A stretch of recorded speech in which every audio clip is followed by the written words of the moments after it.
మహారాష్ట్ర రాష్ట్రంలోని పర్వత ప్రాంతాల్లో రాళ్ల మధ్య లోతుల్లో ఒక అద్భుతమైన శిల్ప కళాకృతి దాగి ఉంది. అది ప్రపంచంలోనే గొప్ప రాతి దేవాలయాల్లో ఒకటి, ఎల్లోరాలోని కైలాస దేవాలయం. ఇది నిర్మించబడింది కాదు, ఒకే ఒక్క బండరాయిని తీసి దాన్ని ఖననం చేసి తెచ్చుకున్న దేవాలయం ఇది. యునెస్కో వారసత్వ ప్రదేశంగా గుర్తింపు పొందిన ఎల్లోరా గుహలలో ఇది అత్యంత ప్రముఖమైనది. ఇది చూసిన ప్రతి ఒక్కరిని, ఇవాల్టి ఇంజనీర్లు, చరిత్రకారులు, పర్యాటకులు అందరినీ ఆశ్చర్యంలో ముంచేస్తుంది.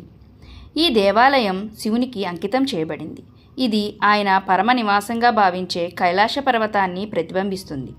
దీనికి 98 అడుగుల ఎత్తు, 164 అడుగుల వెడల్పు, ఒకే బండరాయిని పొడవుగా కోసి సుమారు 2 లక్షల టన్నుల రాయిని తీసేసి ఈ దేవాలయాన్ని చెక్కారు.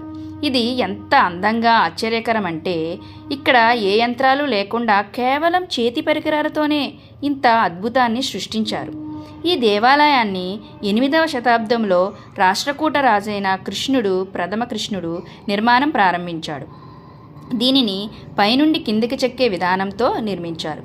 ఇది ఒకటి భవనం కూలకుండా చూసేందుకు తీసుకున్న అద్భుతమైన నిర్ణయం. భవనం పైభాగం నుండే చెక్కడం ప్రారంభించి వీధులు, గర్భగృహం, శిల్పాలు అన్నీ క్రిందికి క్రమంగా రావడం, దానికి ఉండాల్సిన నిపుణతను ఊహించుకోవడమే కష్టంగా ఉంటుంది కదూ. దేవాలయం లోపలికి వెళ్ళగానే గోడలపై రామాయణం, మహాభారతం వంటి పురాణాల శిల్పాలు కనిపిస్తాయి. దేవతలు, జంతువులు, కళాత్మక ఆకృతులు అన్నీ ఒకే రాయిపై చెక్కినవి. ఈ మహా ప్రాజెక్టును పూర్తి చేయడానికి 100 ఏళ్లకు పైగా సమయం, వేల మంది శిల్పకళాకారులు, కార్మికులు, కళాకారులు అవసరమయ్యారు. కానీ ఆశ్చర్యం ఏంటంటే, ఈ దేవాలయం ఎలా నిర్మించబడింది అన్నది ఈ రోజుకి పూర్తిగా అర్థం కాలేదు. ఎటువంటి రచనలు, పత్రాలు కూడా దొరకలేదు.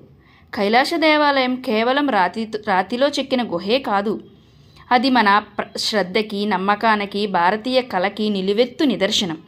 1200 ఏళ్ల క్రితం చెక్కబడిన ఈ అద్భుతం ఈరోజు కూడా మన మనసులను కదిలిస్తోంది.